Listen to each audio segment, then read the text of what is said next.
Greetings,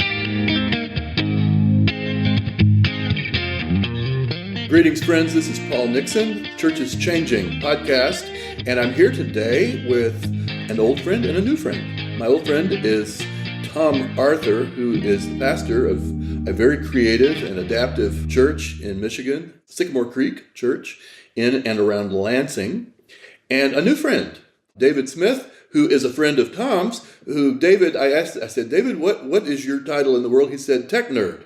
He works a lot in investing, but he has just been interested in tech and AI, and it's a great part of a conversation about artificial intelligence and the impact it's having on the world and the possibilities that it offers to churches that are seeking to fulfill their mission in the world.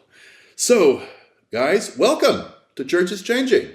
Thanks for having us. Yeah. Happy to be here. It's good. I really appreciate you making the time to chat with us. You know, we might want to start when we talk about AI. For some people, that's just ChatGPT that they downloaded 2 years ago that kind of does some clunky things for them. But when you think about AI, how would you describe it or define it? Or what are you thinking about with that term? I'd say AI is the ability of a machine to mimic intelligent human behavior. And what we see today with tools like ChatGPT is that it's really like a great research assistant, like a great aid, almost like a personal assistant to help you with whatever you want to do. And I think that's today. And then we've also, in the mix that people probably aren't using today, we're also seeing that with robots. You know, we see that a little bit with self-driving, or I rode in a autonomous car in October, I think it was. How'd it go? I guess you're still here. You didn't crash. It was great. It was great. You know, you pull it up on your phone and it's got a little thing zooming around and it puts your name on there. Maybe it said "Welcome, Dave" or something like that, and it can remember your music preferences, and you can have whatever Wow. kind of private conversation you want in the car, or take a nap, or whatever. Usually, if I take an Uber or a Lyft, you know, I end up either I talk to the driver or the driver talks to me, and then we spend the whole time talking. But sometimes it can just be nice in the car to just, you know, do work or talk with your companion in a private conversation. I'm looking forward to the day when my personal car is a self-driving car. I'm happy. I mean, I like driving, but I don't like it that much. I'd much rather do something else when I'm driving. Well, there's a lot of what we do today that is soon to be done for us, ranging from cars to a lot of what we do. And of course, that's going to impact the job market. That is already impacting the job market, as it is then inviting humans to say, well, what can we do that machines can't do? And how can we dance with this technology? Well, we see ministers using AI to research stuff in order to preach better sermons, rather than having a bunch of books on a shelf, or even just going to Google to sort through infinite numbers of websites. AI can even more quickly tell you all about particular questions that you want to know about how Hebrews did this and that in the year 900 BC, you know, and it really can speed up our ability to really understand the context of Scripture and so forth. I used AI last year to write a radio ad, and it came up with a tagline I would have never thought of. It was really brilliant. And I'm thinking, gee, I'll hire you. You just really brought some value to this conversation. How are you using AI right now in your lives, especially at Sycamore Creek or with other things? I mean, what is sort of the cutting edge usage of this emerging technology for either of you? I literally use it for everything. You know, from it's like having another person who's right with you by your side, who will immediately respond to any question you have. And I think it's very hard for people to imagine, you know, when you say anything, you know, what does that mean? But it's literally anything. And I think clothes are a good example. You know, like I might wear clothes today for warmth, but NBA players, you know, wear them so they can, you know, play basketball and be identified on a team. And, you know, people in the military, you know, wear them for protection. And AI is like that. Whatever you are doing in your life, it can help you with that. So, you know, examples for me range from interpreting doctors' test results to meal planning to helping me as a stand-in therapist. You know, if I can't get to my therapist, you know, I don't have a meeting scheduled with them until Friday. Well, if I need therapy today, I can hop right on, you know, with the AI tools for selling. You know, you can use different frameworks. Like you talked about not having to read a book. You can say, hey, give me different sales frameworks, implement this sales framework to, you know, do this ad or not. So it's really amazing. It's really fast, and I think it's hard for people who haven't seen it to get a grasp of that. It's also a great teaching tool. Anytime before, I would probably Google things. I'd probably spend a couple hours a day Googling, and now I Google about zero and use AI for everything. Even simple things like give me the phone number of the special education director for the school district that I'm in, and it'll, you know, put it right up there faster than, you know, if I would have Googled the thing. David and I have known each other for about 12 years. We participated in a dad kids group together, and we helped start together with a couple other people start the local chapter of Startup Grind.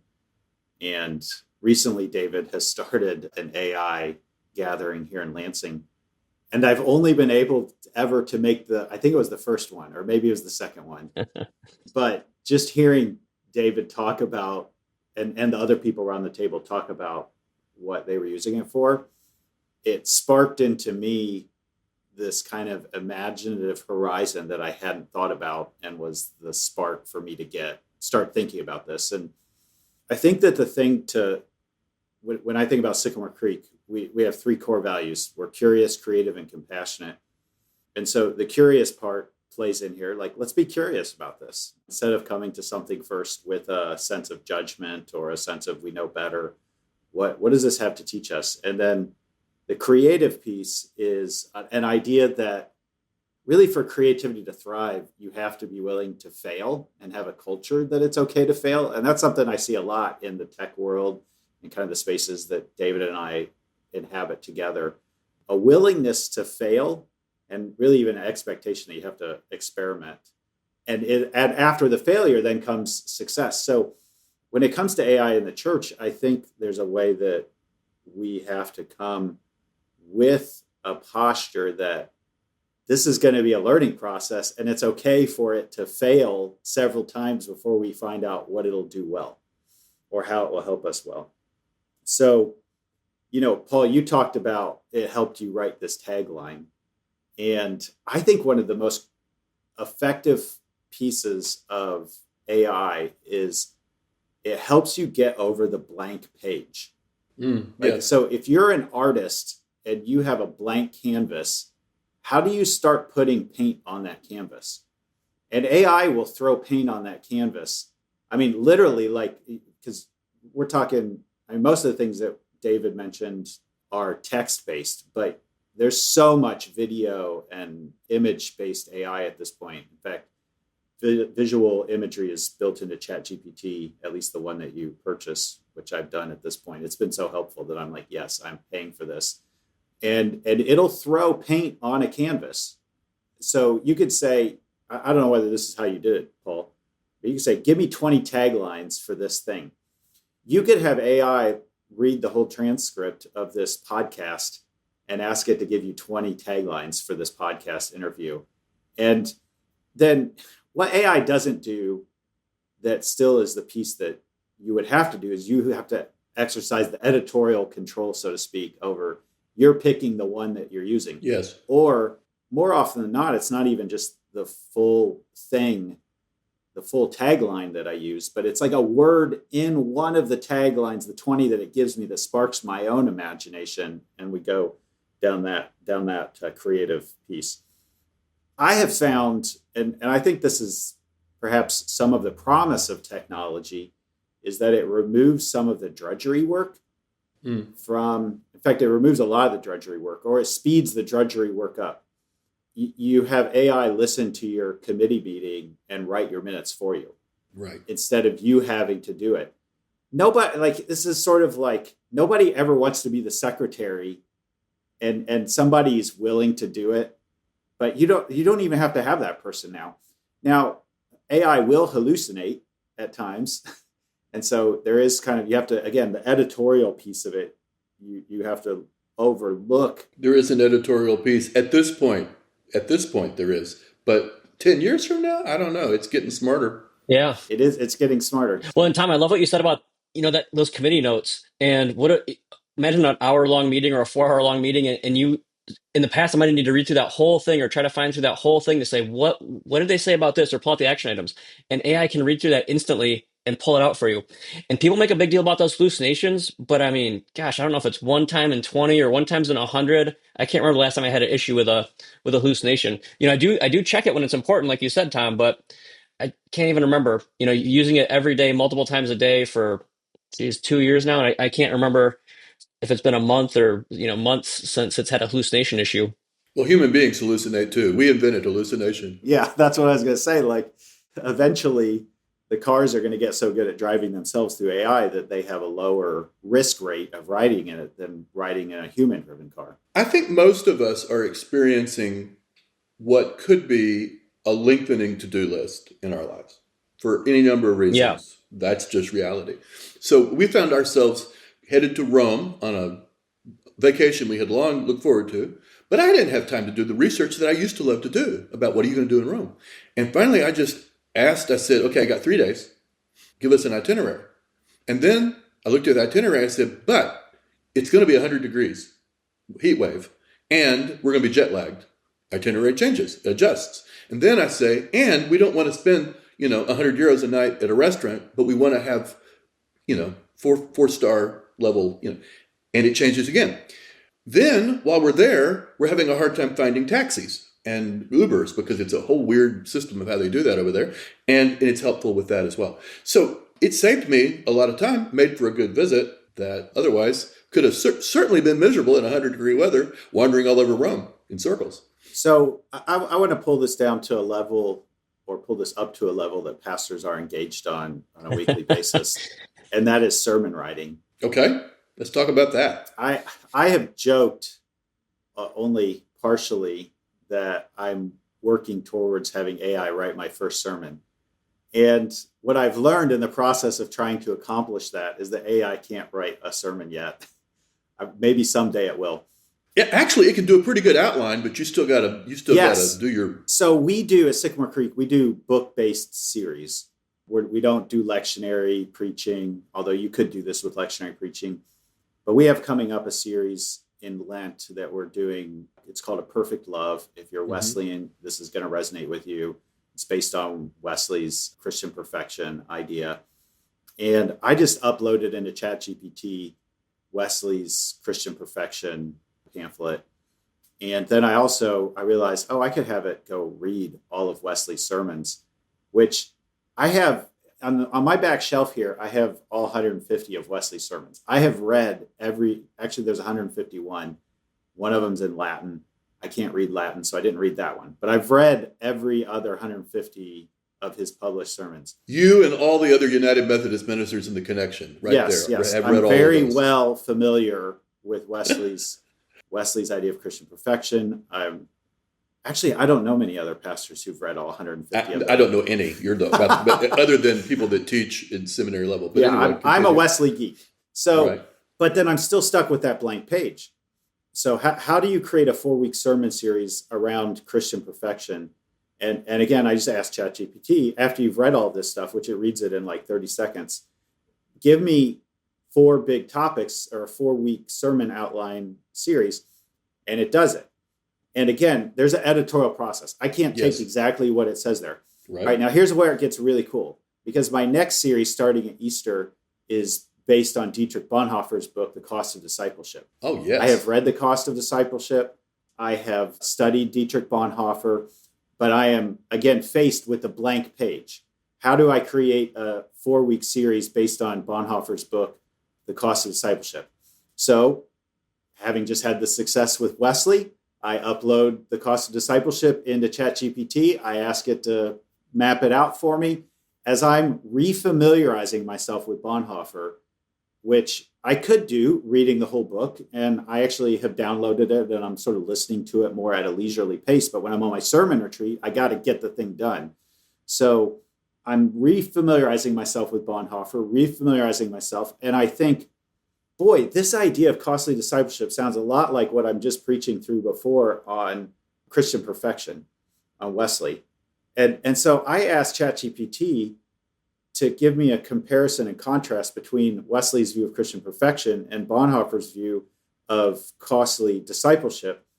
And all of a sudden, I am talking to John Wesley in the room and Dietrich Bonhoeffer in the room. Yes. It's like I have them in their book form. It's channeled them. Yes, it has channeled them. And it's like I'm sitting with these two giants of the faith, having a conversation with them about how they're similar and how they're different. And there are similarities and there are differences. And the level of, I would say it was a depth of engagement in sermon writing that I have never experienced before. Because if I'm going to go, like David was saying, you go look back, you're trying to find, what do we say in those minutes? Well, take 20 years worth of minutes from committee meetings, and you're going to waste most of your time, or you're going to spend the vast majority of the time just looking through years and years of minutes trying to find the specific thing that you want. Versus if you have the secretary there who has been there for all of taking those minutes, and you ask them, where is this? And they're like, oh yeah, that was January 5th, 1995. And they pull it up on their computer and they point you right to it. I just condensed the amount of time to find the space in Wesley's 150 sermons, to find the space in his journals, to find the moment. And again, you can tell ChatGPT, I'm like, give me the exact quote and location of where you're getting that sentence from or that idea from. And it'll pull it up for you. And you go right there. And I found that absolutely amazing. It is amazing. It is truly amazing. And beyond sermon writing, I mean, let's say I need to design a retreat for a certain population. Now, I need to design that retreat. I need to get some people in the population around the room as a part of that editing process. But if I were to engage AI in that design conversation, it probably will push us to think about things beyond where we would typically go with the amount of time we have. Because we don't have a week of time to meet to plan this. We got a couple hours, and we want it to be a good event. I love these examples you two are sharing, and I think it's just amazing. Tom, you talked about curiosity, and in my life, when I go to do something, I think AI first. Can AI do this task for me? And when AI can do it, it can take a task that might have taken hours, days, and have it take seconds, minutes, hour, depending on what we're talking about. And I think to your point, Paul, where it becomes iterative, where we're doing this trip planning thing, and just in probably seconds, you're changing the trip planning as if you were talking to a travel agent or something like that. I've got a travel agent in my phone that just that's full time.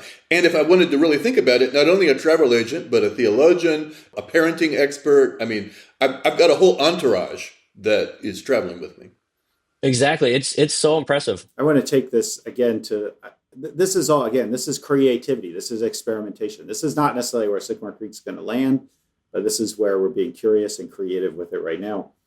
But I've gone through some sticky, challenging situations over the last year. Sycamore Creek is committed to being anti-racist church, to working towards racial equity. And as a white, male, cisgender, heterosexual, Western educated, all of the identities of privilege that I have, there are blind spots that I have in the midst of all of that.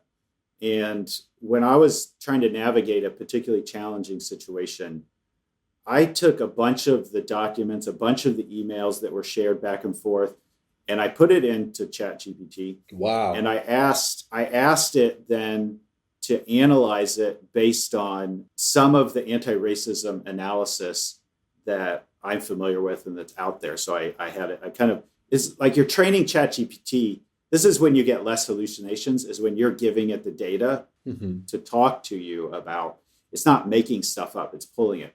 And I asked ChatGPT, I said, would you analyze this for any moments where you see me having potential blind spots for my whiteness in this conversation, in these emails, in the decisions that I've made? And it spit it again. 15 seconds later, it's analyzed. It would take me just to refamiliarize myself with all of the emails, with all of the documents, with everything that was created over that 6 to 8 month period. I would spend 45 minutes to an hour just refamiliarizing myself with it. It does it in 15 seconds. It analyzes it based on the or the sort of white supremacy culture framework, and it gives me suggestions. Now, here's something that's super cool about that. Because a computer did that, my defenses are really like they're non-existent. I'm reading that not like the it was such a different experience than if one of you said to my face, "That's your whiteness showing up," and immediately, or that's your heteronormity showing up, or that's your whatever it is, like your patriarchal, like internalized patriarchy, like any of those things that, at least for me, naturally create and understandably create a sort of defensiveness that I have to work to overcome. When ChatGPT did it, I've experienced no defensiveness because it was like talking to a Vulcan who had like just a logic that cut through all of that. And I found that exceedingly refreshing conversation partner through that challenging time. Tom, I love that you thought to do that. I love that you thought to do that. And that takes me on a whole different journey here, thinking about the ways that this tool or this technology could almost become like a horse whisperer or a coach to us when we're dealing with hard challenges. I have a dear friend whose house just burned down and his church just burned down in the fires in LA. Well, and I had an appointment with him earlier today, but his life is chaos, and we're going to wait a few days because every hour it's chaos. I mean, it's just because all of the structures have just been, thrown over as he's trying to navigate. He's got all these people that are living in crisis and hotels and drama and, marriages that are now super stressed. He's got all the pastor stuff, plus the fact that he's having to figure out with his family. And it would seem that a tool like this could, even twice a day, could help him prioritize even, what next, dealing with complexity. Yeah. Well, and eventually I think you'll be able to integrate that into like that you're not having to feed it information. I mean, there's whole kinds of privacy issues that start to pop up here. But if you can sort of magically for a moment just hit pause on the concerns about that and say like that your chat GPT is listening to all your conversations throughout the day, is reading your emails, and you're not sure what to do. And so you ask it and it gives you a suggestion. Again, you have to exercise Yes. a sort of editorial, a kind of wisdom control over it. You don't want to just follow it blindly. But there is a way. And again, maybe I never even thought about the Vulcan illustration. Maybe it's because I've been watching the new Star Trek series, and it's sort of the prequel to the old one, the original one. And so you're seeing Spock like first in the Starship Federation, and he's struggling with his human side and his Vulcan side. But Captain Pike like sometimes leans on Spock and his logic. Like that's a real strength. The Spock can turn off the emotion and just give like the logical reason. Now, Captain Pike doesn't always do the logical thing, but he has access to, through the Vulcan, what the logical thing to do would be, which he might not. That's a tool that he has to in the mix of making a decision as a captain. Tom, you're right on about the tools that are coming to give it more data, putting aside the privacy issue. I think it was about a year and a half ago, maybe 2 years ago, I had a program running on my computer to record everything that was happening on the screen, everything that was happening through the audio. And so, like you're saying, it had more information to help me make decisions. And it was pretty amazing some of the stuff it could do. I ordered a product through that same company. They haven't delivered it yet. I think they promised it a year ago, so it's late, but it's coming. And it'll be a little pendant that I wear, and it's going to record, 24/7. And there'll be weird privacy things to figure out. When I told my son about it, he was like, "Well, what are you talking? You're going to record everybody without asking them? What are you talking about? That's wild." But if you put that aside, the value you get from that is huge. Just having that perfect memory, reading back the transcript, know exactly what Paul said, exactly what Tom said, no misremembering, and these things are data hungry, and then being able to go through so much data so quickly to give you the answers. Tom, you and to some degree, Sycamore Creek is an early adapter to technology because it's something you're interested in. Dave, you're more than an early adapter. You sound like you're really living in pioneering space, kind of over a period of time with technology. Between the two of you, where do you see or do you imagine the possibilities going for this kind of a tool 5 years hence? What do you see coming ahead, or can you? I feel like I've gotten a taste of it. So, we've talked a lot about text-based tooling on here, and there's other things to create audio and to create movies, but today we've been primarily talking about text. And I'm also a Yes. software developer. And about a month ago, I started using this tool that can code, since it's text, then it can execute the code and it has text output, so then it can refine itself. So what that happened now is I can have it do a coding task. I can go take a shower or go for a walk or something like that. And usually within 30 seconds to 5 minutes, it's completed a coding task that, if I hired somebody, I probably would have had to pay them, I don't know, $300 or something like that. And instead it gets it done in minutes. And it's really amazing. I feel like that's a taste of what's coming in the future, where Tom might go to bed, and before he goes to bed, he says, "Hey, AI, work on this sermon, or our congregation's struggling with this, whatever." Or it's got all the context already from recording things, but he goes to bed, and maybe they put in enough work that when he checks it in the morning, that's like what a team of 5 people would have done in a month. I think we're looking at that kind of productivity jumps in the next 2 to 5 years, something like that. So that means if I wanted an app for my church, for example, that was not just a standard template kind of clunky thing, but a true, I could literally, if I could explain kind of the things I was looking for, a prototype might be ready for me in the morning when I wake up. Yeah, and you might even be able to do that today, depending on what you're looking for. Yeah. There was some stuff I tested out 2 months ago, and it could create a simple app. And then I went to show a friend who's a coder, and I wanted to give it something more complex. So we had it create a weather app where it would show you the weather app. You put in the zip code and it created the weather app. And yeah, it did it in like 5 minutes maybe. And I tried to think like, how long would that have taken a person to do? I think at A least long three time. days, at least 3 days probably. And those are highly skilled people. And instead, it's just popped it out immediately. And then we tried to trick on it, and we were said like, I don't know, make it fun like a 5-year-old would like it or something like that. And then just maybe in 30 seconds, it changes it up from a kind of a boring interface to something with maybe balloons on it and cartoonish looking. Just unbelievable. Unimaginable. I don't know, a year ago maybe, unless you're thinking about what's happening in the future. Whatever we're creating with it, it sounds like it's still our tool, and we need to be a part of the creative process and to say it's going to be 100 degrees, or to say I need it to do this as well, and we need to be conversant with it because it's really a conversant technology, is it not? Yeah, it is today. And I think that's coming where it'll be, smarter. And like for my example on the coding thing, one of the challenges now is like it gets so much done in such a little amount of time that it actually, I might have to check in on it a few times per hour to give it new tasks to do. And I'm Ah, trying to think, how could I, give it a running list and have it so it can check itself, so I don't even need to check it. And maybe I go to bed and it does like a week's worth of work while I'm sleeping. And maybe it even thinks up new ideas or new features. So I'm trying to push on that arena, and I think that's very early today, but I don't see why that wouldn't be, just a standard a few years from now. wow.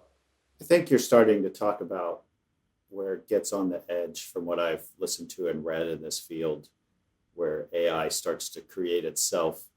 And that does get a little scary. I just want to admit that gets a little scary. Well, I want to talk about scary here. So take us into scary here a little bit. Well, before we get to scary, I want to just reflect a little bit on what you were saying. I do think David already mentioned this, that you get to a place where like you were meeting with your therapist on Friday, but you need that conversation right now. You potentially have. I don't think it erases. I don't think it ever erases human contact. I don't know. Maybe there's some people who will fall so in love with it that they don't need any humans, but I have a hard time imagining the vast majority of people, vast majority of people, not wanting human interaction. So I saw the other day as well, like an AI Jesus, and you could talk to Jesus. And I don't know, like that's kind of weird to me, but I do think that that's out there. That's not too far along the way. Or your AI pastor. Like I can't, I'm not available 24/7, but we've trained a bot to be like me, but maybe even better than me. I hope so. That includes Dietrich Bonhoeffer and Wesley and Augustine and Paul Tillich. And I mean, it's got like all of them mixed in there. And then as David was talking, and this is something that's interesting to me, on the edge of where this is going. I think there is a point where, whether it's robots or AI or whatever, where they start to do a lot of the human work, and then they're making the economy run. And then there's something where we have to think about, okay, there does need to be something like universal basic income, like where everybody's getting some of the fruit of this work that robots or AI is doing for us. That brings up interesting things about them. Well, what does that allow us to do in ministry? And I haven't gone down that road thinking too far, but I know one of the things that it's letting me do right now is it's letting me focus on more relationships. I attend more networking events. I spend less time writing sermons, so I can spend more time connecting with people. And I just wonder if whatever that moment is in the future, if that isn't also open up for more FaceTime, more face-to-face relationship time. Most of us have observed, even in churches that skew all over the age spectrum, that 60 and 70 somethings, they don't have kids around and work is being minimized and they've still got energy. These people can be powerful ministry leaders because they've got space in their lives and it's a good window. And sometimes they get around to things they wanted to do all their lives. That window could get bigger with the changing economy. Yeah. Like David outsources his entire work with everything to AI, which you're right, he is on that pioneering edge and I'm kind of the next one up. Like he gets in there before I do, but then he shows me kind of the way that I could think about it. And then all of a sudden, David has more time to volunteer at Sycamore Creek or wherever. Or to be a parent. We had a parenting conversation. Yeah. I mean, wow. To be a parent. To be present. Yeah, more present with his kids. Yeah. So you were talking about the scary things. And I think that I wrestle with this myself. And I think a little bit about, well, I don't think a little bit. I think a lot about the whole critique in general of the medium is the message. And I got a huge dose of that at Duke Divinity School when I was in seminary there. The medium is the message. And so when you pull the message out of one medium into another, you change the message. I appreciate that critique as a whole. Like I do think as I have shifted post-COVID to a heavy video-based way of communicating with my church and the world, but Sycamore Creek has done that. I find certain pressures, like what clothes I'm wearing, how I look on screen, I feel that in a way that I never did before because I'm looking at myself on a screen every single day. and there's a sort of deformative nature in that. And I think if you like take all the examples that I just gave, and when I say like I fed John Wesley's sermons into it, I've read all 150 of them. I've done the work to form myself in that way. And I think there is still like something about character formation that you perhaps lose. Like, so here's an example, like on a really clear level. I use ChatGPT to track my time in the gym. I go in, I tell it like, hey, today I want to do this. Look back over the whole, it's like, it's it's got everything in there from all the time I've done. I say, give me a workout today for 50 minutes, for an hour, for 30 minutes, whatever it does. And it spits out like a suggestion. That's not good enough to actually form my body. I have to go do it then.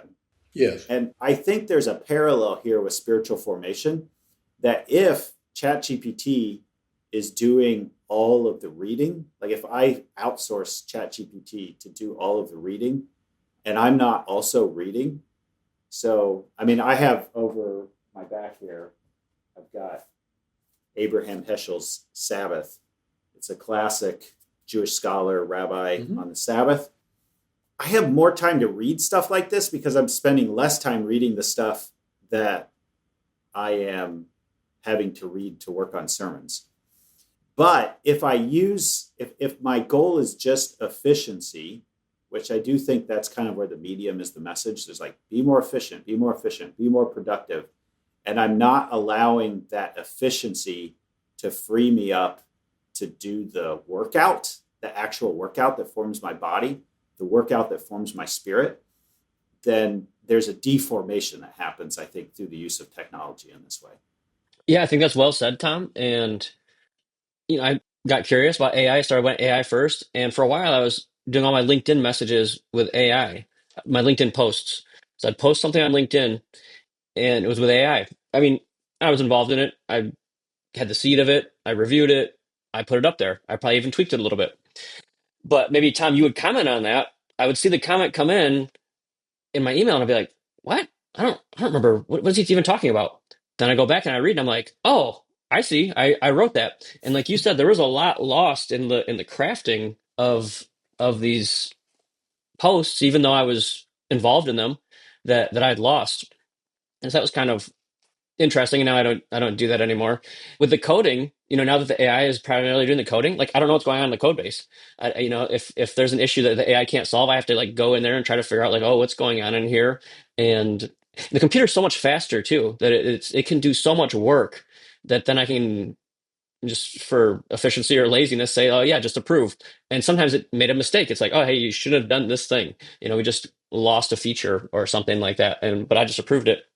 And I think that's just the tip of what's bad on the AI. I think AI is, I don't know if it's going to be the most important technology ever invented, up there with the fire, the internet, the atom bomb, electricity, and those things have all done really bad things, and they've also done really good things. I hope people on net would say they've done good things, and I think AI will be that same way. And if when you listen to the podcast of what is coming, you can get as scary as you want, to the elimination of the entire human race, on one end of the spectrum, Yeah. and then subtle biases or control by certain groups, where they're really, if AI is replacing thinking and it's Yeah. influencing everything that happens, and there's a big opportunity for people to have influence.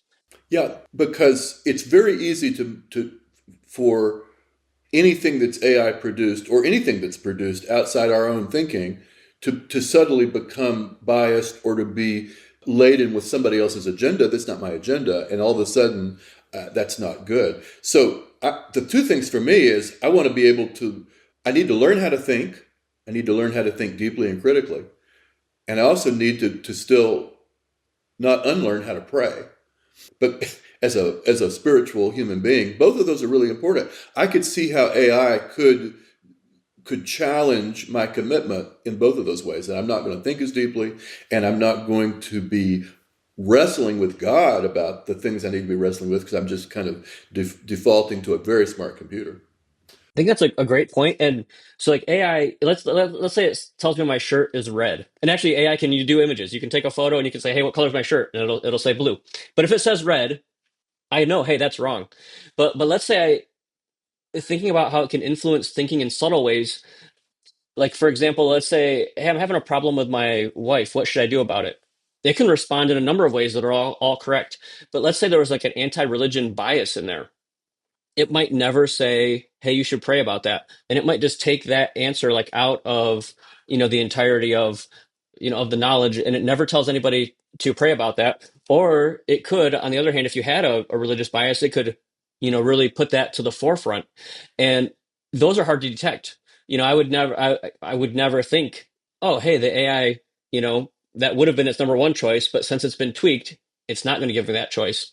And so it could subtly influence the population in ways that are, hard to impossible to detect, to move the population where whoever's controlling these things wants it to go.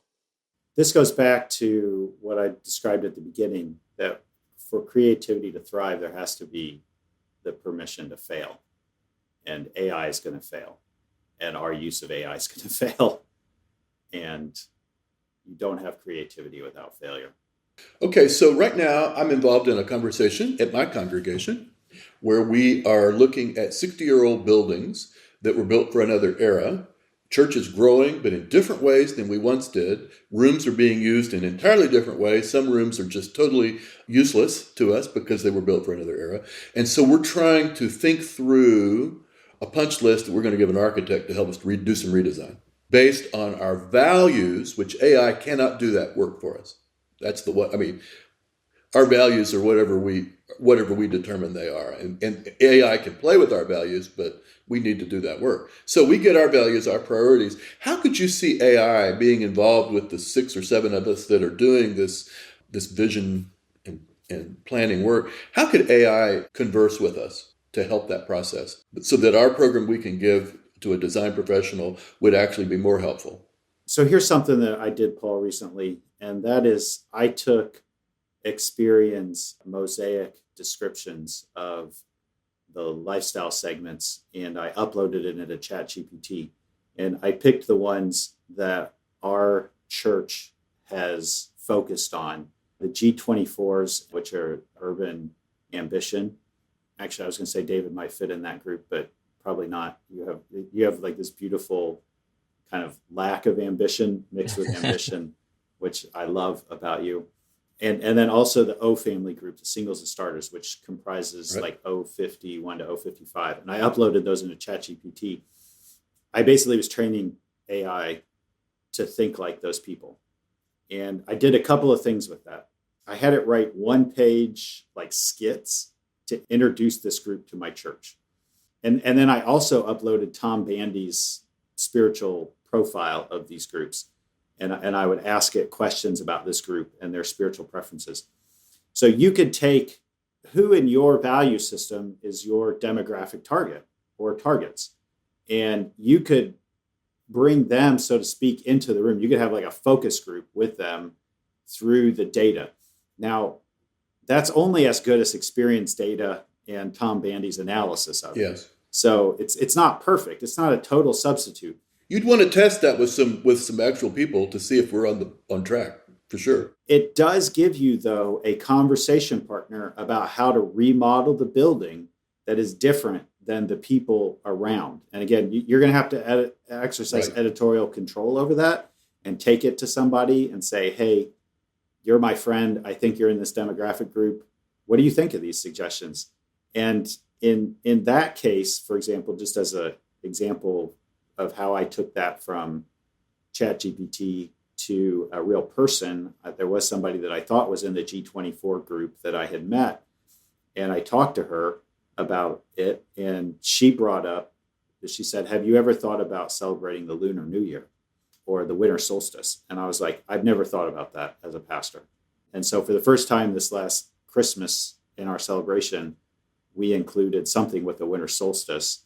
And then I invited her to come to it. I said, hey, you gave me that idea. It's your idea. I created this thing based on that. It was all in conversation with ChatGPT, Tom Bandy, Experian, yada, yada. And she came and she brought her husband. Lovely. Guys, this conversation could go another 40 minutes. Thank you so much for your time today. We may have to continue this. Certainly, this is not just a technology. It is an emerging array of technologies that will change the way we do everything. I really appreciate your insights and your thinking today. Thanks for joining us at Church is Changing. Thank you. Thanks, Paul. Church is Changing is a ministry of the United Methodist Church. We thank you for listening. And if you've enjoyed this conversation, send the link to a friend. And we wish you the best. I'm Paul Nixon. Until next time. Church is Changing podcast is a production of Discipleship Ministries, an agency of the United Methodist Church. Music is by Sanjay Singh. Visit all our podcasts at podcast.umcdiscipleship.org.